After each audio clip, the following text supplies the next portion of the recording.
सौभाग्य कोहिनूर श्रीमान संजय जैन, श्रीमती ममता जैन परिवार, ग्रेटर कैलाश, दिल्ली। सौभाग्य भक्त श्रीमान विजेंद्र जैन, श्रीमती निर्मल जैन परिवार, गुरुग्राम। सौभाग्य भक्त श्री मनीष गोधा, श्रीमती सपना गोधा, गोधा एस्टेट परिवार, इंदौर। सौभाग्य भक्त श्रीमती कुंती देवी जैन, श्री राजीव जैन, श्रीमती मीनाक्षी जैन, कावेरी जैन, उदय जैन, सिविल लाइंस परिवार, दिल्ली। सौभाग्य भक्त Shri Amit Jain, CA, Shrimati Anshul Jain, Anshika Jain, Anuttar Jain, green park परिवार, दिल्ली। अनुभव हर इंसान सोचता है कि मुझसे जो भी बात करे वह बहुत अच्छी तरह से बात करे, प्रेम से बात करे, अपनेपन से बात करे। और हर इंसान यही सोचता है और यही चाहता है कि मुझसे जो मिले वह प्रेम पूर्वक मिले। लेकिन एक बात ध्यान रखिए ना, आप भी तो इंसान हैं। जैसा आप सोचते हैं वैसा ही सामने वाला भी सोचता होगा। हो सकता है कि हम जो अपने लिए चाहते हैं वह हम दूसरे के लिए भी करने का प्रयास करें, तो हो सकता है किसी ना किसी की जो है ज़रूरत तो पूरी हो जाए। आप कहीं से गुजर रहे हैं, घर से भरपेट भोजन करके आप चले हो, रास्ते में कोई आपको आदमी मिल जाए और कहे भाई साहब घर आइए ना, एक फलका खा लीजिए। आपको नहीं भी खाना है लेकिन आपके मन में उसके प्रति प्रेम भाव मरता है, अपनेपन का भाव मरता है। और आप चूँकि घर से खाना खा के चले हो और उसके बाद आपको पानी पीने की भी पेट में जगह नहीं है, और उस समय कोई व्यक्ति आप घर के पास से निकल रहे हो और कहने लगे कि भाई यहाँ से मत आना, यहाँ तुम्हारे खाने पीने की कोई व्यवस्था नहीं है, तो मन में क्या भाव आएगा? खाना आपको भरपेट खा चुके हो, आपको ना तो मिठाई खाना है ना पानी पीना, कुछ भी नहीं करना है, लेकिन एक व्यक्ति ने प्रेम से आपको बोल दिया कि खाकर जाइए, तो आपके मन में प्रसन्नता बढ़ गई। और एक व्यक्ति ने नाराज़गी पूर्वक बोल दिया कि यहाँ कुछ व्यवस्था नहीं है, तो आपको नाराज़गी आ गई। क्या हुआ तात्पर्य? कि इंसान ना तो खाने से खुश होता है, ना पीने से खुश होता है, ना पहनने से खुश होता है, ना ओढ़ने से खुश होता है, बल्कि आज के समय में इंसान यदि खुश होता है तो आपस के प्रेम से खुश होता है, प्रसन्नता से खुश होता है। इसलिए मैं हमेशा एक बात कहता हूं कि प्रेम पूर्वक रहिए और प्रेम पूर्वक जीवन का जीने का प्रयास करें। आप विचार करिए, यहाँ पे सैकड़ों लोग बैठे हुए हैं और एक व्यक्ति खड़े होकर बोलता है आप सभी को जय जिनेंद्र। कितने हाथ जोड़ता है आपने? 2 हाथ जोड़ेगा ना, आप सभी को जय जिनेंद्र। और जो सैकड़ों लोग बैठे हैं वो क्या बोलेंगे फिर? जय जिनेंद्र। तो कितने हाथ जुड़ गए? एक व्यक्ति ने मात्र अपने 2 हाथों को जोड़ा, तो उसके अभिधान में क्या हुआ? सारे के सारे लोगों ने अपने हाथों को जोड़ लिया। तो आपने अपने 2 हाथ जोड़े तो 200 हाथ आपकी ओर अपने आप जुड़ने लग जाएंगे। आप प्रयास तो कीजिए, आप कोशिश तो कीजिए, आप भाव तो बनाइए। लेकिन बस हमारे यहाँ तो क्या चल रहा है, यदि हम कहीं से गुजर रहे हैं और मान के चलो किसी व्यक्ति का नाम लाला राम है और रास्ते में आप गुजर रहे हो, लाला राम नाम का आदमी गुजर रहा है और 2 लोग बात करें खड़े होकर, लाला राम बड़ा बदतमीज आदमी है, बड़ा नालायक है, ऐसा है वैसा है, तो जो लाला राम नाम का आदमी वो क्या करेगा? क्या करेगा बताइए मुझे? क्रोध आ जाएगा, मरने मारने पर उतारू हो जाएगा। और जैसे ही उसको जाकर पकड़कर बोलेगा क्यों भाई मैंने तुम्हारा क्या बिगाड़ा है, तो ये कहेगा भाई साहब लाला राम नाम तो आप दिल्ली में रहते हो, मैं तो बम्बई वाले लाला राम की बात कर रहा था। क्या बोलेगा? आप तो दिल्ली में रहते हो, मैं तो बम्बई वाले लाला राम की बात कर रहा था। और इसके विपरीत यदि कहीं पर पेपर में कुछ शाबाशी छपी है और उसमें कहा जाए कि लाला राम को स्वर्ण मेडल मिलेगा, तो जो लाला राम नाम का आदमी दूर दूर से जा रहा हो क्या करेगा? पास में आकर खड़ा हो जाए, क्या बोलेगा? मेरा नाम तो लाला राम है। तो दूसरा कोई व्यक्ति पूछेगा भैया तूने क्या प्रतियोगिता में भाग लिया था? बोले नहीं। तो नहीं लिया तो स्वर्ण मेडल कहाँ से मिलेगा?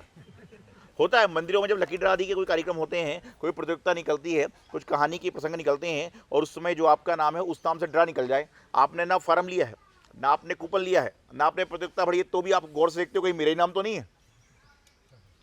ऐसा हो रहा है। अरे आपको अपने ऊपर कॉन्फिडेंस नहीं है। जो इंसान सेल्फ कॉन्फिडेंस में जीता है उसको कहीं कोई तकलीफ नहीं आती, लेकिन जो ओवर कॉन्फिडेंस में जीता है उसको जीवन में तकलीफ ही आती है। तो अपने जीवन में अच्छी तरह से सारे कार्य करने का प्रयास करें। आपने देखा होगा भगवान जब महावीर स्वामी जी का समोषण लगा था तो एक त्रियंच प्राणी, कौन था? मेढक। एक त्रियंच प्राणी क्या लेकर जा रहा था समोषण में? कमल का फूल। और कहां तक पहुंचा? आधे रास्ते तक पहुंचा और वहां पर जाने के बाद हाथी के पैर के नीचे दबकर मर गया। और उसके बाद कौन सी गति मिली उसको? देवगति। क्यों मिली?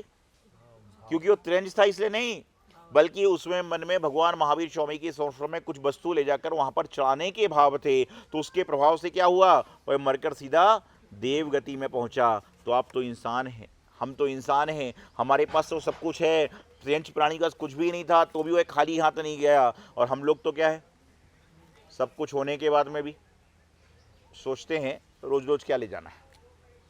शास्त्रों में वर्णन आता है कि आप कभी भी मंदिर में देव के पास, गुरु के पास, जिनवाणी के पास, राजा के पास, वैद्य के पास कभी भी खाली हाथ मत जाइए। क्यों? क्योंकि यदि आप भगवान जी के पास खाली हाथ नहीं जाओगे तो भगवान जी को आपसे कुछ नहीं चाहिए, गुरुओं को आपसे कुछ नहीं चाहिए, जिनवाणी को आपसे कुछ नहीं चाहिए, राजा के पास कोई कमी नहीं है, वैद्य के पास कोई कमी नहीं है। लेकिन आप यदि कोई वस्तु लेकर जाते हो तो यह आपका विनय गुण प्रकट होता है, आपका संतों के प्रति, गुरुओं के प्रति, भगवान के प्रति आदर सम्मान का गुण प्रकट होता है। शास्त्रों में वर्णन आया कि प्रत्येक व्यक्ति को दिन में कितने बार मंदिर जाना चाहिए है? 3 बार, प्रातःकाल, मध्याह्न काल और संध्या काल। तो प्रातःकाल केला लेकर जाएं, तो कहते हैं प्रातःकाल जब आदमी दर्शन करने जाए, यदि मंदिर में पंचामृत की व्यवस्था है, दूध दही की व्यवस्था आदि आदि व्यवस्था है, तो घर में शुद्ध दूध लाएं। पहले के ज़माने में घर में पैकेट का दूध नहीं आता था, कौन सा आता था? शुद्ध आता था। और अब तो पहले क्या था, किसी को अशुद्ध की व्यवस्था ही नहीं थी। आजकल लोग कहते हैं महाराज जी शुद्धि है ही नहीं।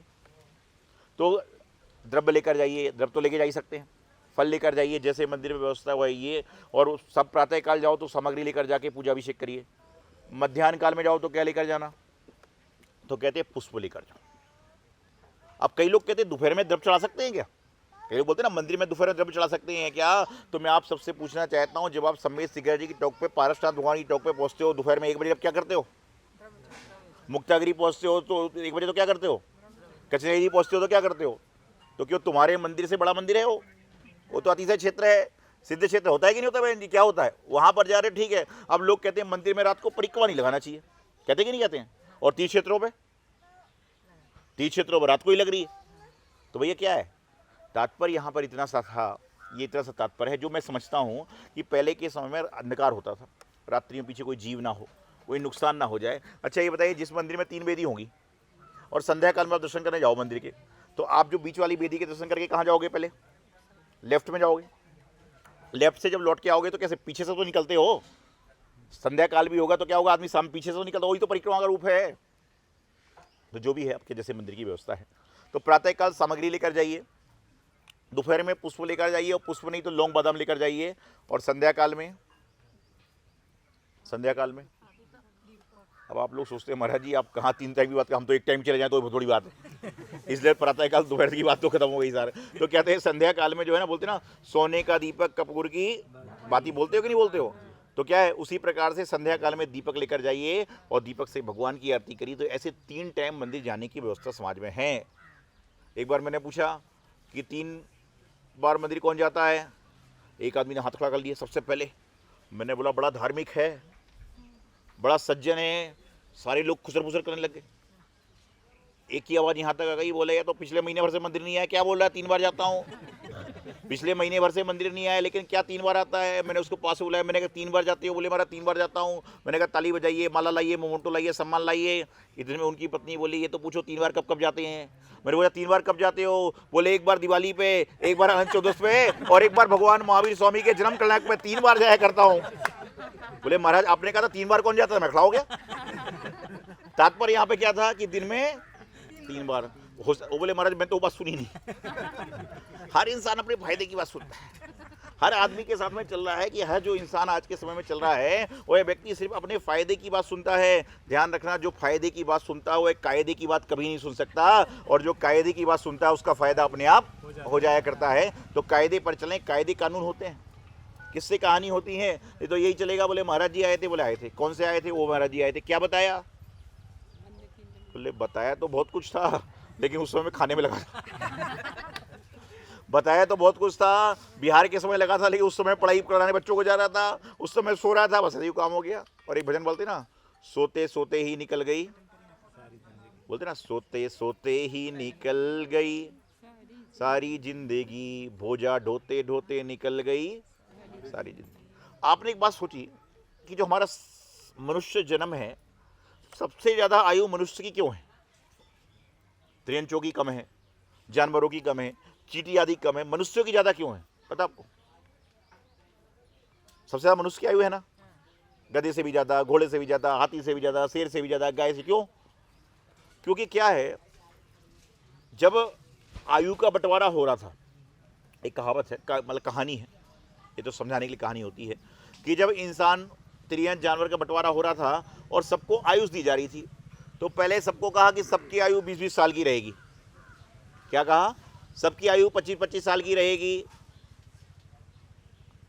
तो जो गधा था वो खड़ा हुआ, बोले मुझे 25 नहीं चाहिए। बोले क्यों? बोले 25 साल रहेगी तो मुझे ढोना ही ढोना पड़ेगा, ढोना ही ढोना पड़ेगा, तो मेरी तो 15 कर दो। तो 10 बच गई। तो 10 बच गई तो जो 25 साल वाला मनुष्य था वो बोलेगा 10 मुझे ऐड कर दो। तो वो बोले ठीक है तरास्तु, उन्होंने 25 कर दी। इसके बाद में कुत्ता खड़ा हुआ, बोले मुझे भी 25 नहीं चाहिए। बोले क्यों? बोले 25 साल तक भुगतना पड़ेगा।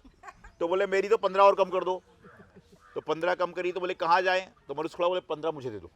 तो 35 और 15 50 हो गई। इतने में क्या हुआ? इतने में जब बात चल रही थी, आयु बढ़ रही थी, सर्प जो होता है, सर्प कैसे चलता है? सर्प घसीट घसीट ओ बोला भैया मेरी तो जो है आयु 5 साल की कर दो। तो बोले बची हुई 20 कौन लेगा? तो मनुष्य बोला मुझे दे दो। तो क्या हुआ? 70 की हो गई। अब जब ये सब चलने लगे तो आयु का बंटवारा ऐसे करते करते करते क्या हुआ? 100 साल तक की आयु मनुष्य के पास पहुंच गई। इसलिए कहते हैं जब 25 साल का आदमी होता है, जब तक तो मनुष्य के गुण हैं, उसके बाद 15 कौन से हैं? गधे के।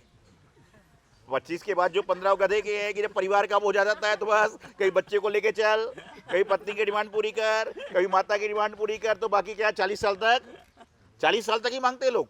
50 साल के बाद आपसे कोई मांगेगा नहीं, क्योंकि आपके मांगने का दूसरा हो जाता है, आप दूसरे से मांगोगे। तो क्या हुआ? पहले के 15 साल कैसे हैं? गधे के। उसके बाद किसके थे? उसके बाद किसके थे कि भैया जब 50 साल की उम्र हो जाएगी तो घर वाले बोलते हैं कि इसको बाहर बैठा दो दरवाजे पे, रखवाली अपने आप हो जाएगी। तो आप समझिए उसके बाद में, और उसके बाद 17 साल तक पहुंच जाएगा तो उसके बाद में क्या करता है? हे भगवान मुझे उठा लो। घिसट घिसट के चल रहा है, तो सांप के 20 साल कहाँ बोलेगा? तो यही तो बात है कि जीवन में जो आयु मिली है, तो तुम्हारी आयु ये तो मात्र कथानक है। जो तुम अपने आप से कर पा रहे हो वही तुम्हारा है, और जो तुम दूसरे से करवाने का प्रयास कर रहे हो वह तुम्हारा कभी भी नहीं है। आज के समय में यही चल रहा है। और आज क्या है? आज हम लोग जो चल रहे हैं वह ऐसे चल रहे हैं कि हमें समझ में ही नहीं आता हम कर क्या रहे हैं। कई बार मैं सोचता हूँ अनावश्यक आदमी ज़्यादा बोलता है, जो काम की बात नहीं है वह ज़्यादा बोलता है। कई बार बोले मंदिर जा रहे हैं, बोले मंदिर जाके क्या करोगे? मंदिर अपने आप जुड़ रहा है आदमी। और कई चीज़ों इससे हमारा कर्म का बंद होता है, और कई चीज़ें हास्यास्पद हो जाती है। एक बार 2 बच्चे खेल रहे थे, खेलते खेलते घर की लाइट गोल हो गई। 2 बच्चे खेल रहे थे, खेलते खेलते घर की लाइट गोल हो गई। तो एक बच्चा बोलता है कि मैं अभी टेलीफोन विभाग को फ़ोन वहाँ बिजली विभाग को फ़ोन लगाता हूँ, घर की लाइट आ जाएगी। दूसरा बच्चा बोलता है तुम्हारे यहाँ लाइट कहाँ से आती है?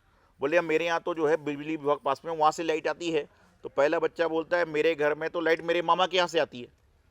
पहला बच्चा बोलता है कि मेरे यहाँ बिजली विभाग से आती है, दूसरा बच्चा बोलता है मेरे यहाँ लाइट तो मेरे मामा के यहाँ से आती है। पहले वाला बच्चा बोला क्या तुम्हारे मामा बिजली विभाग में है?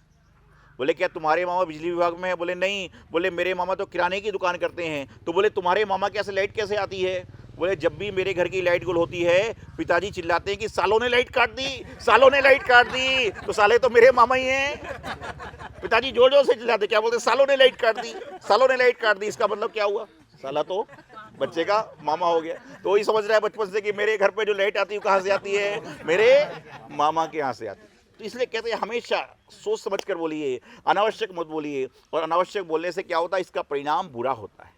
अनावश्यक सोचने से इसका परिणाम बुरा होता है। तो आपकी जो आयु है, मैं ये तो कथानक था महज की किसकी आयु है, लेकिन जब तुम दूसरे के ऊपर आश्रित होकर चलने लगो, जब तुम दूसरे के तरीके से चलने लगो, तो समझ के चलना कि कहीं ना कहीं जो है तुम्हारा जो आयु जो है वह तुम्हारी ना होकर दूसरे की आयु हो गई। तो अपने जीवन में अच्छी तरह से सारे कार्य को करने का प्रयास करिए। और जो व्यक्ति अपने जीवन में अच्छी तरह से सारे कार्य को करता है उसके जीवन में कभी भी कोई तकलीफ नहीं होती, कभी भी कोई परेशानी नहीं होती, कभी भी कोई समस्याएं नहीं होती। और जो व्यक्ति अपने जीवन को अच्छी तरह से व्यतीत करना चाहता है उसके जीवन में हमेशा अच्छी बातें आती हैं। मैंने पहले ही आपसे प्रारंभ में कहा कि जैसा हम अपने लिए चाहते हैं वैसा हम दूसरों के लिए सोचना प्रारंभ कर देंगे तो निश्चित रूप से हमारे जीवन में कभी कोई तकलीफ नहीं आएगी। हम खाना चाहते हैं मिठाई और दूसरे को दे रहे हैं नमकीन, तो कैसे हो? जैसा आप दोगे वैसा ही लौट कर मिलने वाला है। आप मुझे बताओ, आप शादी ब्याह में जाते हो, लिफाफा देते हो, उस लिफाफे का क्या होता है?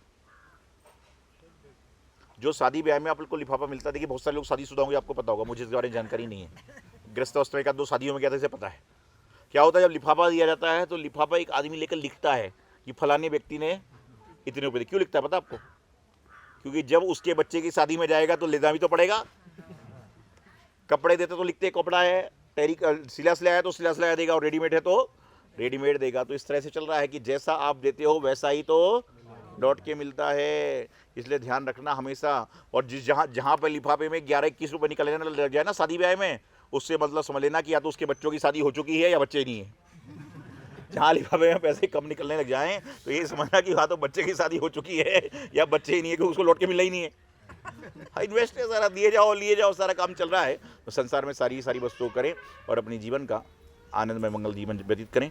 अभी जैसे आपको आरिका माता जी ने बताया कि हम लोग का चतुर्मास श्री क्षेत्र कचनेरी में हुआ था, और उसके बाद हम लोग गुरुदेव आचार्य सिद्धांत सागर जी महाराज जो कि बेलाजी तीर्थ पर विराजमान है, वहाँ पर जा रहे हैं। आगामी 30 अप्रैल से 5 मई तक वहाँ पर एक विशाल मानस स्तंभ का निर्माण हो रहा है। जब भी आप कुंडलापुर जाते हैं, दमोह कुंडलापुर में, तो रास्ते में बेला तीर्थ पड़ता है, आप जाएं और 30 अप्रैल से 5 मई तक आप जरूर पहुँचें। और वहाँ जाने के बाद जैसा हमारे गुरुदेव का आदेश होगा तो संभवतः चतुर्मास हेतु हम लोग भारत देश की राजधानी दिल्ली की ओर पहुँचेंगे।